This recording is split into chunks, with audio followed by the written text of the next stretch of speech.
Introduction. What is it that makes us human? What quality is it that makes us different to all other living creatures? Language usually comes top of the list. It is a unique human capacity. Without doubt, one other species communicate with each other, and often do so flawlessly and elaborately, with call signs for food and danger, for example. But no other species has anything like human language, with its infinite capacity to carry meaning, content, and culture. We humans also use elaborate tools, and we train other humans in their use. Moreover, our tool use evolves over time, but other species do use tools, albeit not with the variety and creativity that we do. Our unique human propensity to cook our food is often cited too. It is true that no other species cooks their food. Cooking gives us nutrients and sustenance from sources we couldn't otherwise use. But this begs the question, how do we gather and transport food for cooking? Another item usually on the list is the exceptional investment we make in our children and adolescents, raising and caring for them for extended periods. A commitment far greater than any other species makes. There is, however, one entry often omitted from the list, something that is one of our major and singular adaptations. One that is regularly overlooked in the popular mind. It is common to all of the adaptations just mentioned, as well as many more. This is our ability to walk, and especially to walk upright on our 2 feet. An adaptation known as bipedalism. Freeing our hands for other tasks too. Almost all other land animals are quadrupeds. They walk on 4 limbs. Walking is a marvelous and seemingly simple feat, and it is a feat that robots have yet to emulate with anything like the fluidity of humans and other animals. 3. Walking makes our minds mobile in a fashion denied other animals. The now neurologist and phenomenologist Erwin Strauss captured the sense of how intertwined walking is with our identity and experience in 1952, commenting that our upright posture is an indispensable condition of man's self-preservation. Upright we are, and we experience ourselves in this specific relation to the world, for our upright posture changes our relationship to the world, including, as we shall see, our social world. Our close relatives, the chimpanzees, use an intermediate form of bipedalism, where they walk using a combination of their hands and feet. This adaptation is known as knuckle walking, and it is not an especially efficient way of getting around. 5. Many birds also walk on land on 2 legs, but they do not walk with an upright spine. 6. Their spinal columns are not perpendicular to the ground with a mobile head on top. For humans, walking bipedally has involved dramatic modifications and adaptations across the whole length of our bodies, from the top of our head all the way to our toes. What does walking on our 2 feet give us that makes us different? In evolutionary terms, bipedalism enabled us to walk out of Africa and to spread all over the world, to the far distant glaciers of Alaska and the sun-baked deserts of Australia. It's a unique ability that has defined human history. Walking upright has also given us all sorts of other physical advantages. Bipedal walking frees our hands, meaning we are able to carry food, weapons, and children, shifting locomotion to our feet, stabilizing our balance along the spine and hips, has allowed us to throw stones and spears, to creep along and attack others with primitive stone axes, to gather up the stolen spoils of assault and combat, and to quietly disappear into the night. We have been able to carry our young, often over great distances, by simply putting one leg in front of the other. Walking upright makes our minds mobile, and our mobile brains have marched to the far horizons of our planet. But the benefits of walking aren't solely confined to our evolutionary history. Walking is hugely beneficial for our minds, our bodies, and our communities. Walking is holistic. Every aspect of it aids every aspect of one's being. Walking provides us with a multisensory reading of the world in all its shapes, forms, sounds, and feelings, for it uses the brain in multiple ways. Walking together can be one of the best experiences of walking. Social walking, marching in concert and with purpose, can be an effective goad for real change in society. Walking is so vitally, centrally, important to us, at both individual and collective levels, that it should be reflected in the way we organize our lives and societies. Our public policymaking needs to fully embrace why walking makes us so distinctively human, and should feed into our urban and suburban planning. I look forward to the day when physicians the world over write prescriptions for walking as a core treatment for improving our individual and aggregate health and well-being. In fact, GPs in the Shetland Islands have already started prescribing beach walks as a preventative treatment against maladies of brain and body. 7. Throughout this book, we will celebrate the full sweep of human walking, from its origins deep in time, through how the brain and body perform the mechanical magic of walking, to understanding how walking can set our thoughts free, all the way to the most social aspects of walking, whether it's a 4-ball in golf, a country ramble, or a march to try and change society. Along the way, we will draw the lessons to be learned and show the benefits for the individual and society. And these lessons are manifold, and easy to apply. I will show how walking makes us social, by freeing our hands for tools and for gestures. Movements that allow us to signal meaning to others. Walking allows us to hold hands, sending out signals of exclusive romantic involvement. Walking allows us to provide physical support to each other. Marching in protest is a common feature of our free political lives, which is why the prevention of assembly and of marches is one of the first orders of an autocrat. Walking is good for the body, good for the brain, and good for society at large. But the converse is also true. We pay the price for our lack of movement, whether it arises because of the environments we occupy, the design of our offices, or from just being idle and sedentary. I want to show in this book how imperative it is that we start walking again. Our brains and our bodies will be the better for it, our moods, clarity of thought, our creativity, our connectedness to our social, urban and natural worlds will all be the better for it. It is the simple, doable, personal fix we all need. The emerging science is giving us a clear picture. Regular walking confers enduring and substantial benefits on individuals and on society at large. This book celebrates both the science of walking and the unalloyed joy of going for a good walk. I want to place an ostensibly simple behavioral change into a central position as the driver of positive psychological and physical well-being. It is an activity that almost everyone can engage in, and that comes naturally to us. Our brains and bodies are built for movement in our daily lives, in our natural and built environments. Regular movement improves our thinking, feeling, and creative selves in myriad ways, as well as improving our health. It's time to get up and walk our way to a better life, go see the world as it is, and as only we humans can. Chapter 1. Why walking is good for you. We overlook at our peril the gains to be made from walking, for our health, for our mood, for our clarity of mind. Many of us live now in a deeply unnatural environment, where we spend long periods of the day sitting with our eyes focused on screens, perhaps a half meter or so from our eyes. When we stand up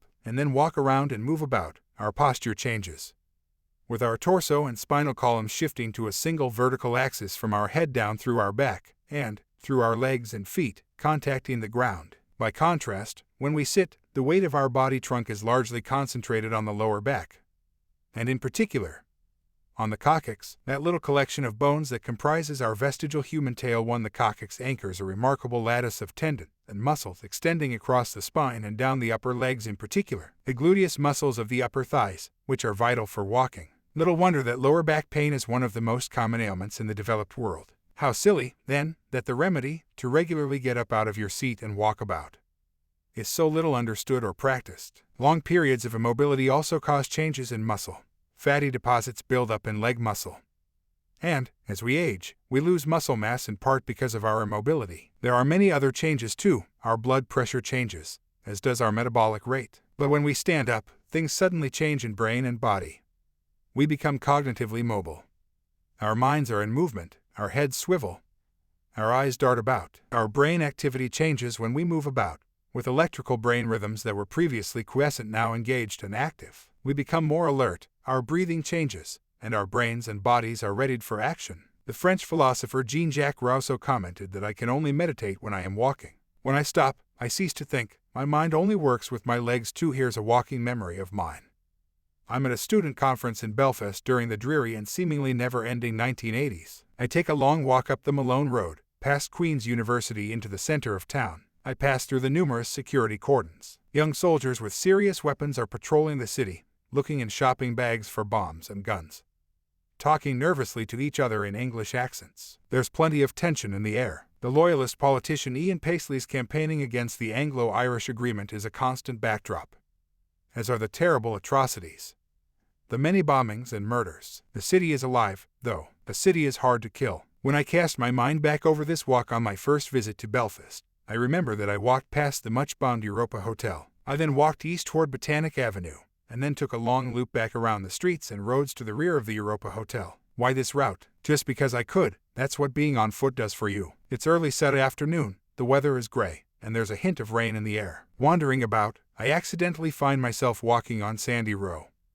the loyalist epicenter of Belfast. The murals are amazing, and a little frightening, to someone from the sedate and peaceful south. I walk quickly on, eventually connecting with the Lisburn Road, and finally find my way back to where we students were all staying on the Malone Road. Here, in Belfast, a walk is a walk into a past that is still present, as the old maxim has it.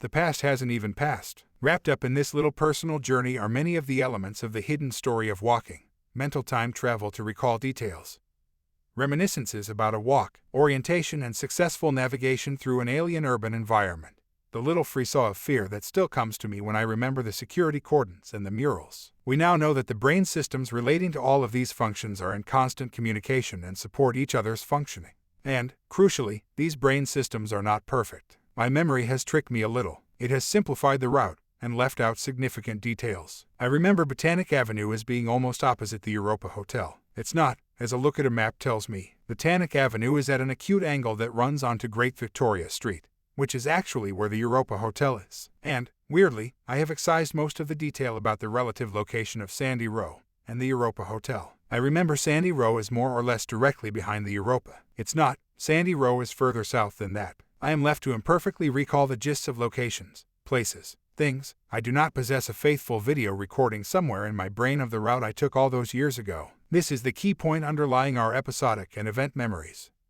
They are imperfect, just like extracting meaning, focusing on certain salient points, and ignoring others. 3. There is more information out in the environment than our mobile minds can capture, and more than we need to know. How we move, what we look at, who we talk to, what we feel as we move, these are central components of our experiences. They might enter into our recall and be laid down as traces in our brains. We are not disembodied brains traveling through space and time. We feel the ground beneath our feet, the rain on our face, perhaps peering into the unknown, but in doing so we are extending our range of experiences of this complicated world. And all the while we are silently creating memories of where we have been, and making maps of the world we have experienced. It's possible to demonstrate the brain-changing power of simply getting up and walking about. A straightforward experiment called the Stroop Task, devised by American psychologist John Ridley Stroop IV, is used to test cognitive control.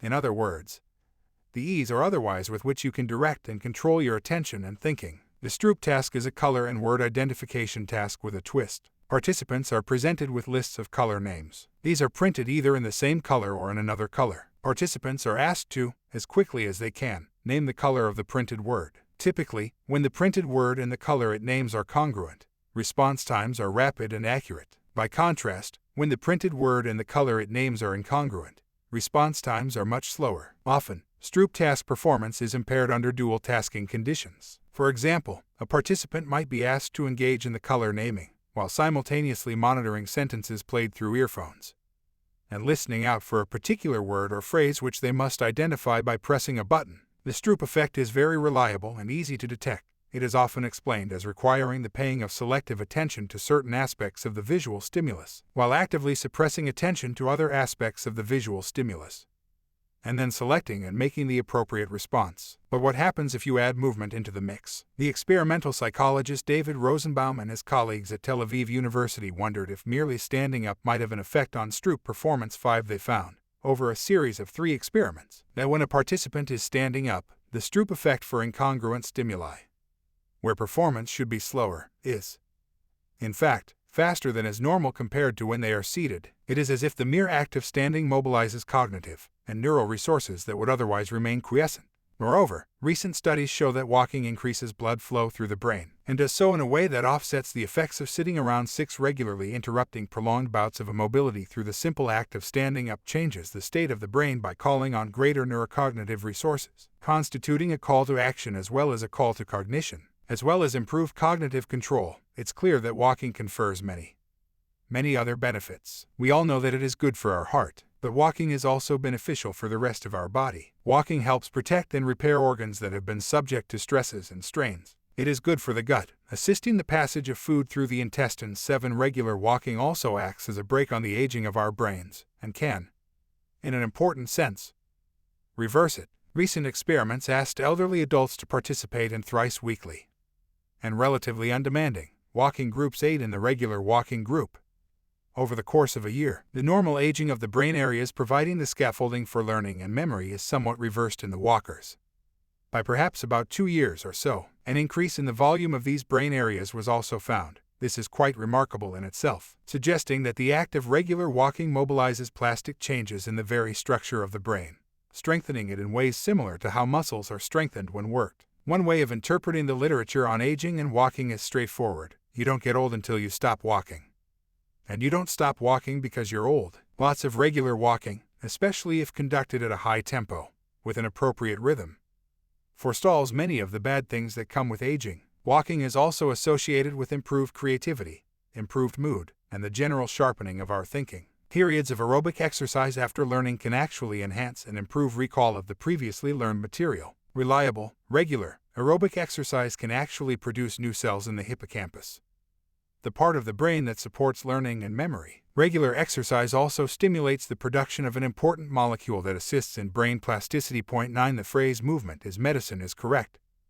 No drug has all of these positive effects, and drugs often come with side effects. Movement doesn't. When walking in the beautiful Glendalough Valley once, I felt the thrumming of many running feet. I stopped, and was treated to the sight of 4 or 5 red deer running through the glen. It was late autumn, breeding season, and I could hear the stag roaring and calling. This is something else walking does for you. You see, smell and feel things as they are, not through a windscreen at speed. Walking allows you to confront the personal, instead of insulating you from it. Like many people, I also drive, and I always take the train to work. But walking is special to me as a form of transport. Walking allows me to walk it off, whatever it is. Walking clears my mind, allowing me to think things through. Natural movement brings with it experiences and demands on the body and brain that do not arise from other types of movement. Cars, bicycles, trains, and buses all divorce you in different ways from the environment. You are mechanically propelled, sometimes insulated behind glass, traveling too fast, worried about crashing, trying to find that new song on the radio. There is a peculiar passivity to it. You are sitting, yet you are moving at speed. This can never be true of walking. One foot must go in front of the other until you get there. Under your own steam, you make your own way and experience the world close at hand, at your own speed, in your own way. But how do we know that walking has all these multifarious benefits for our minds, bodies, and quality of life? What's the evidence? The evidence is extensive and, as we will see in the course of this book, shows that walking enhances every aspect of our being, from our physical health to our mental health to our social lives and beyond. This may seem an obvious point, but when we're walking, our brains are in motion too. In fact, as we shall see, we evolved as a mobile species. We walk about, we move, we seek new sources of information from the world. In other words, we are not just brains locked in a skull. We are minds in motion. We are cognitively mobile. The study of how we think, how we reason, how we remember, how we read, how we write, is known as the study of cognition. Typically, the scientific investigation of cognition occurs in a laboratory, using carefully controlled experiments and a range of methods and tests that measure cognitive abilities. Almost anything that moves in a reliable and consistent way can probably be measured somehow. The movements made can be various and manifold. They might be the pattern of eye movements that a person makes, where they look, and for how long, at particular locations on the screen can be captured. The rapid flickering of increases and decreases in pupil size might be measured. The electrical responses of the brain might be analyzed. Reaction times might be assayed. How much the person fidgets in the experimental chair ascertained. And, in the latest generation of experiments, participants might perform these complex tasks while lying in a brain-scanning machine, which uses a variety of advanced methods to measure and to localize activity in the brain associated with the performance of a particular cognitive task. There are 2 principal methods of brain imaging. The first and by far the most popular is magnetic resonance imaging, which comes in 2 principal flavors, functional and structural. MRI is a medically safe, non-invasive procedure that allows you to see the brain at work with details down to the millimeter. The other major brain imaging tool is positron emission tomography, which involves the injection of radioactive tracers into the blood and mapping their uptake in differing brain regions during differing tasks. That is a technique with comparatively poor spatial localization compared with MRI, and is a little unpleasant, especially if you have a needle phobia. PET has found specialized uses particularly in the development of new drug treatments for brain and other disorders. MRI, by contrast, does not involve any injections and offers much greater localization in terms of structure and function. MRI and PET have allowed us an unprecedented view of the brain at work, and especially of the human brain at work. 10. Let's now imagine you are asked to participate in an fMRI experiment. You are placed on the bed of the MRI scanner and slowly inserted into the bore at the center of the machine. First up, in fMRI, a picture of multiple slices through your brain to check that there are no abnormalities or other problems present. Assuming this goes smoothly, you will then be instructed in the task you will perform in the fMRI. Here, you will first gaze at a small cross on a screen, and then you will be asked to perform a task. Keeping to the theme of this book, this task might be a spatial navigation task. You might have a joystick, and you have to find your way around a complex three-dimensional maze. We can predict, based on what we know from experiments on rats and on humans, that we will see a very high degree of activity in the hippocampal formation, as well as activity in brain regions involved in motor movements. How do we show there is activity in the hippocampal formation, specific to the task, and not to other aspects of the task? Here is where control experiments are absolutely essential. Often, a subtractive logic is employed. Task-irrelevant activity is subtracted from the task of interest. You might ask the subject to move the joystick according to a verbal instruction, but not while exploring the maze, so that they are engaged largely in visuo-motor behavior. This laboratory-based, experimental approach has been remarkably powerful. It has allowed us to test and extend the standard model of human cognition. However, it does come with certain limitations. The particular limitation we concern ourselves here with is our ability to measure what it is that goes on in the brain while the brain is moving around, when the mind is mobile in the wild, as it were. The experimental psychologist Simon Lados and his colleagues at Sterling University argue that our understanding of cognition has progressed more slowly than it could or should have done, because past and current generations of psychologists and neuroscientists have not studied mobile minds and brains with the intensity that perhaps we might have done 11 to be fair to legions of experimenters. This has occurred, of course, because putting the lab into the wild is difficult. Studying the actions of the mind in motion can be done, but it is not easy. Realistically, to study cognition in the wild requires taking what is best of laboratory practice and somehow making lab instruments mobile so that we can measure what it is that people think, say, and do while they are walking about. The latest generation of mobile technologies are becoming well known to us all, and these can be adapted and used to capture behavior while we are out and about. Many, if not most, of us now have smartphones. These usually now come equipped with apps to measure the number of steps, speed of walking, our diet, and many other things besides. Expanding on these and other technologies allows us to capture more of what the brain is doing when cognition is mobile. Smartphones have proven to be particularly useful. Participants can be pinged at different times of the day, and they can be asked what they are doing, how they are feeling, and what it is they are planning to do, among other questions. This is known as experience sampling. 12. While there are indirect ways of studying how walking changes the brain, specify and understanding the underlying mechanisms can be more difficult. Relating these changes to the activity of these brain cells, circuits, and systems to overall cognition and behavior is more difficult still. However, we do now have the beginnings of an understanding of how walking affects activity in the brain. In turn, we are now starting to understand how walking changes the brain in order to prepare for action. Imagine for a moment being a cat, sitting and waiting for your prey. There's a rat nearby which, in turn, is moving about looking for something tasty to eat. Imagine being the cat, stealthily stalking the rat. Your visual system is more sharply attuned simply because you are moving quietly about. You pick up information more quickly, your paws are ready to capture your prey. Now imagine being the rat heading back to a burrow or nest. It is semi-dark, and cat you and rat you are both operating at the edges of your visual acuity. You can, perhaps, each smell the odor trail of the other. But the odor trail is, perhaps, indistinct and does not provide a reliable path to track down the prey or escape from the predator, unless your place of refuge is completely secure. The better escape strategy is to move quietly and carefully, relying on the extra tuning that your visual system has when walking. Similarly, moving around, moving your head, your eyes, allows you a better chance at picking out your prey, the meal that you so badly need tonight. Here, we have an interesting evolutionary arms race. Activity in the visual areas of the brains of both the rat as prey and the cat as predator is sharpened and tuned by walking. 13. Walking allows you to capture your prey more easily, but equally walking allows you to escape the predator more easily. There are two competing mobile cognitive systems, one cat-based, one rat-based, each tuned to defeating the aims of the other, and the activity of each system is sharpened by the same thing, walking. This leads us to an important and general conclusion. Walking markedly changes activity in the brain in subtle, important, and powerful ways. This cat, rat, predator, prey example allows us to consider mobile cognition by thinking through what happens to activity in brain cells, circuits, systems, and then behavior. What happens to your sense of how you see things when you are walking? Does walking affect seeing? How fast can I see something when I'm walking and paying attention, compared to when I am sitting and paying attention? Walking changes activity in the parts of the brain that are concerned with seeing, and it changes them in a variety of positive ways, designed to make responding to what is happening in the real world quicker and more effective. Let's think for a moment about how cognition might be affected by movement. We can think of the brain in the following way. The brain receives inputs from the outside world and processes these in some way. In turn, the results of this processing can affect behavior through some form of output. Activity in these differing component parts can then be measured during walking.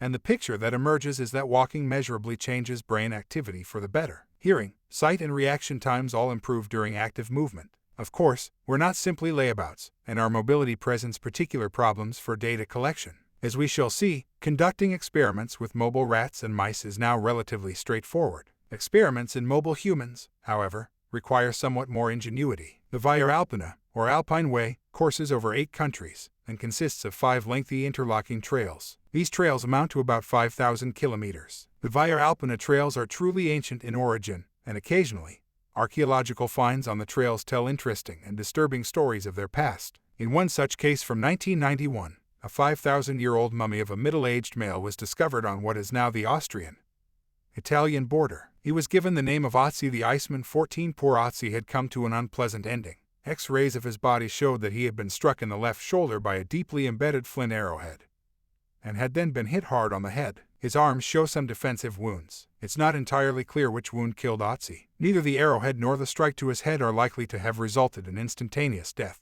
He may simply have died as a result of blood loss from his shoulder wound. Almost inevitably, it seems, in death Otzi would suffer further indignities. He's become quite the celebrity on the Via Alpina, with local restaurants now serving Otzi pizza and Otzi ice cream. 15. How does Otzi compare with a modern human? Ancient humans would very often have been nomadic, unlike their more sedentary 21st century brothers and sisters. How would this nomadic lifestyle have affected Otzi's body? The 2011 experiment was able to roll back the years, allowing us to see what his body might have looked like and how it would have changed because of this nomadic lifestyle. Researchers studied how a 62-year-old, reasonably active male adapted and responded to walking the long trail across the Alps. The unnamed Italian man walked 1,300 kilometers of the Via Alpina over the course of 3 months. 16. Before starting, he reported to the laboratory where he was measured from tip to toe. Measures were taken of all of the critical aspects of his bodily functioning: his breathing capacity, his muscle strength,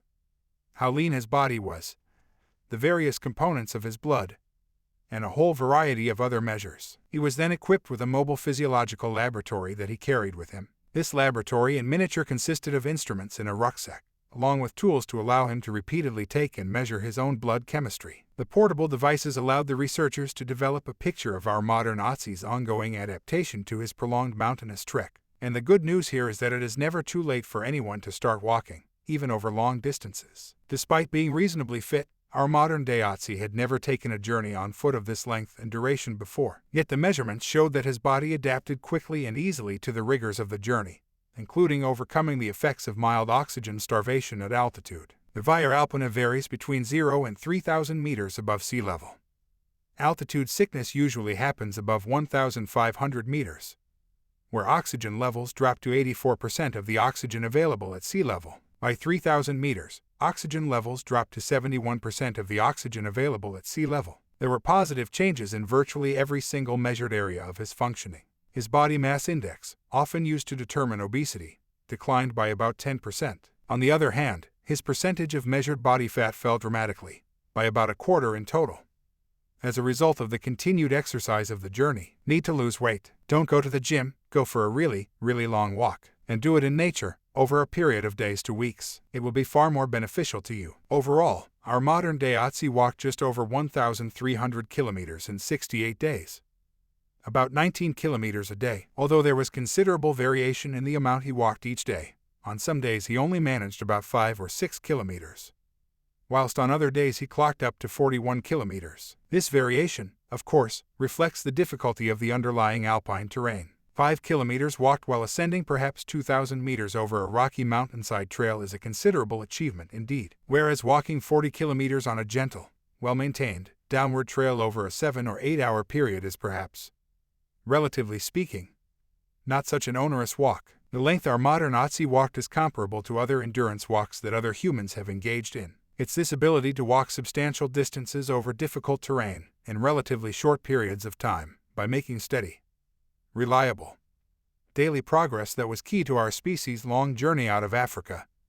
As we'll see in Chapter 3, one especially important benefit to our modern-day Otzi was a major and sustained decrease in the kinds of fats thought to underlie at least some forms of heart and cardiovascular disease. His extended walk resulted in an approximately 75% decrease of these triglycerides. There was also a large increase in the production of fats believed to protect the heart. So, here we have strong evidence from a deep case study of a late middle-aged male that an exercise regime based on daily walking can markedly protect the heart, not just by making the heart fitter, but by reducing factors in the bloodstream that can cause heart disease. We can conclude from this case study that, even in late middle age, the body, motivated appropriately by its brain, can adapt dramatically and for the better as a result of an extended period of daily endurance walking. Are these bodily changes an anomaly, or do they reflect some underlying general set of processes common to us all? Our Italian participants' inflammatory and other markers of disease also fell dramatically across every single one measured. Does he have some physiological peculiarity, or some odd genomic idiosyncrasy responsive to such extended periods of walking?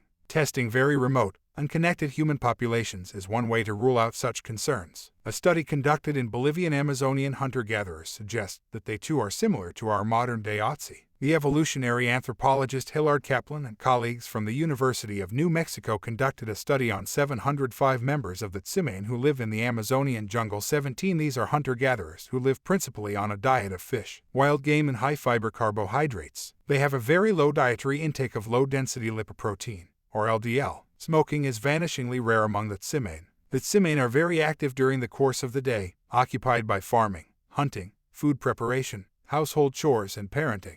They walk everywhere and do not use wheeled transport or ride animals. Remarkably, Kaplan and his colleagues found that almost all Tsimane tested have markers of cardiac health that are better than the healthiest Western societies. Coronary artery calcium scores are a measure of the extent to which there are calcium plaques in arteries. These plaques can solidify and even eventually block the free flow of blood through an artery, causing heart attacks and strokes. The CAC scores of the Tsimane are a fifth or less of those of Western population, and fully 65% of them have a CAC score of 0. So an 80-year-old Tsimane actually possesses the vascular age of an American in their mid-50s. Although the study did not include actigraphy, observational data collected suggests that the Tsimane spend many hours per day engaged in physical activity, multiples of that found in a Western, sedentary, industrialized population. They spend time food gathering over extended distances, hunting, fishing, foraging, and other activities necessary for survival. We can safely and reasonably conclude that high levels of activity can,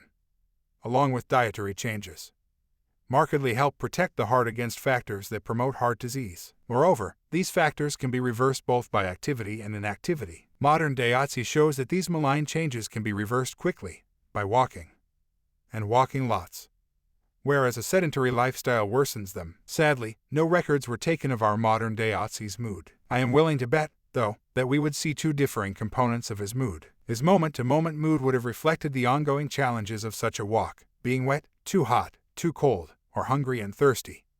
Being frustrated with the inconveniences of a nomadic life. Where do I sleep? Where do I eat? Where can I go to the loo? But his long-term sense of well-being, as well as clarity of thinking or indeed clarity of consciousness, will have moved upwards, perhaps enduringly so. 18 Whilst our Italian guinea pig was outfitted with a mobile laboratory to measure his functioning, modern-day technology gives a new and more convenient solution for studying mobility and activity in the population at large, as mentioned earlier.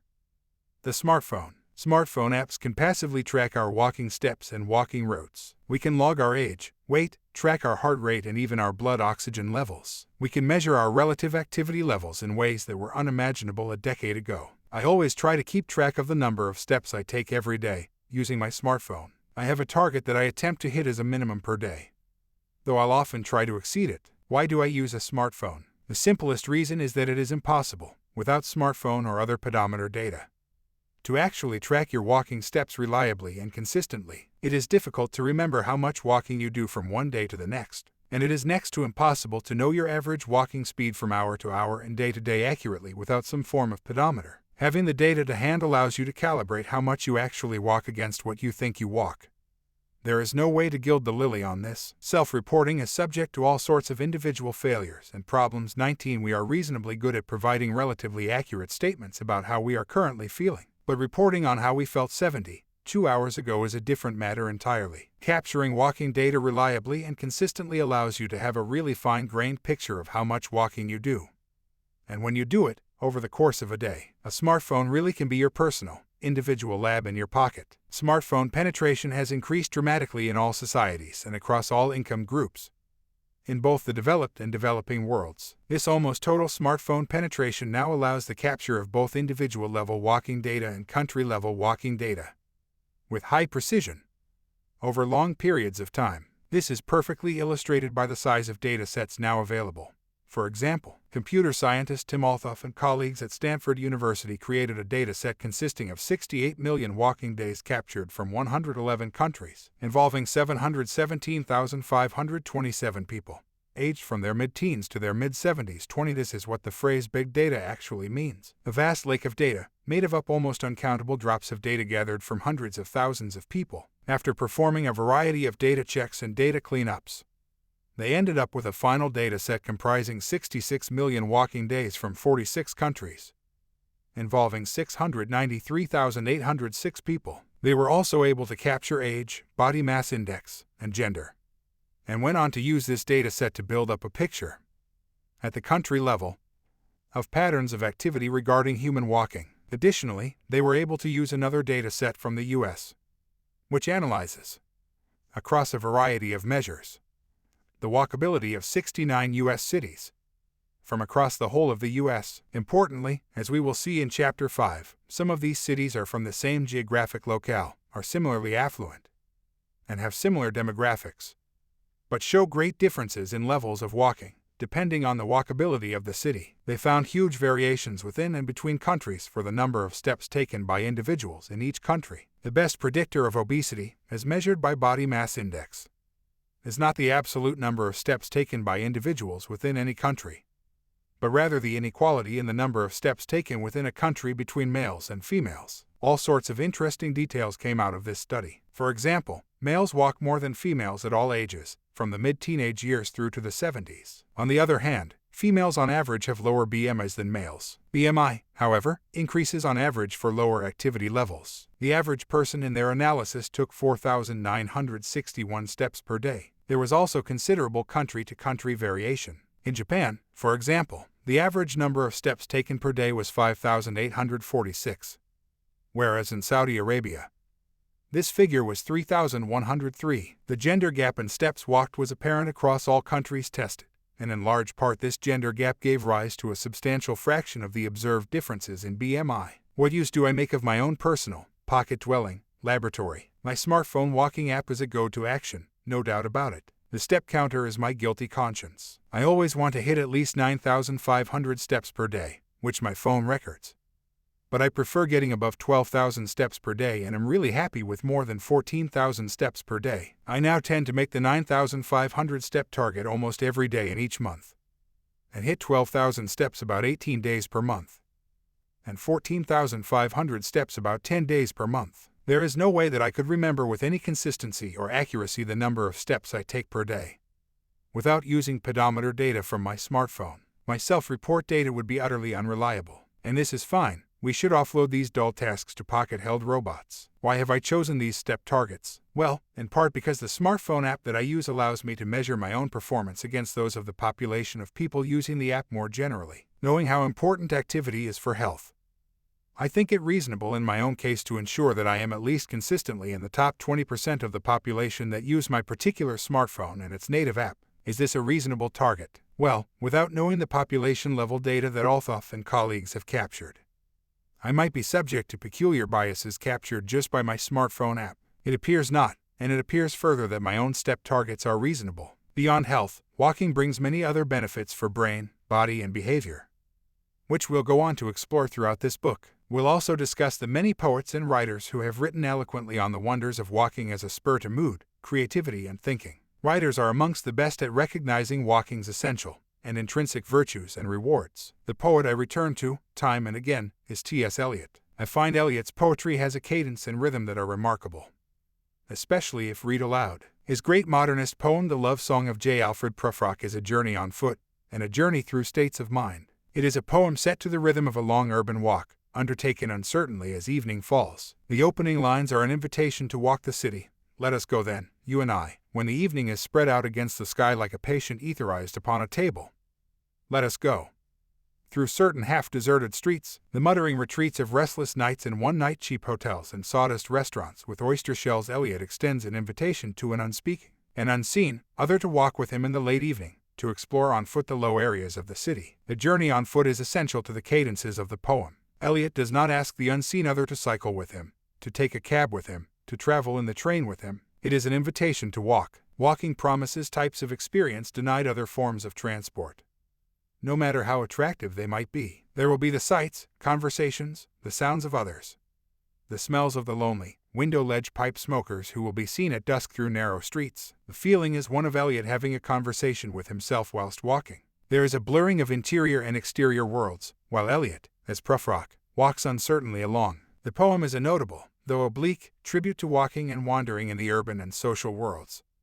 The walking tempo carries you along through an imagined evening. As Eliot says, let us go and explore now the wonder that is walking, all of it. The science, the history, the complex interactions of bone and muscle and nerves, stumbling, ambling, mooching, wandering, traipsing, strolling, tramping, striding, stepping. Our journey will take us from ancient Africa to the mechanics of movement, into the innermost recesses of the brain as it maps the globe, to walking in concert and with purpose in order to change the world.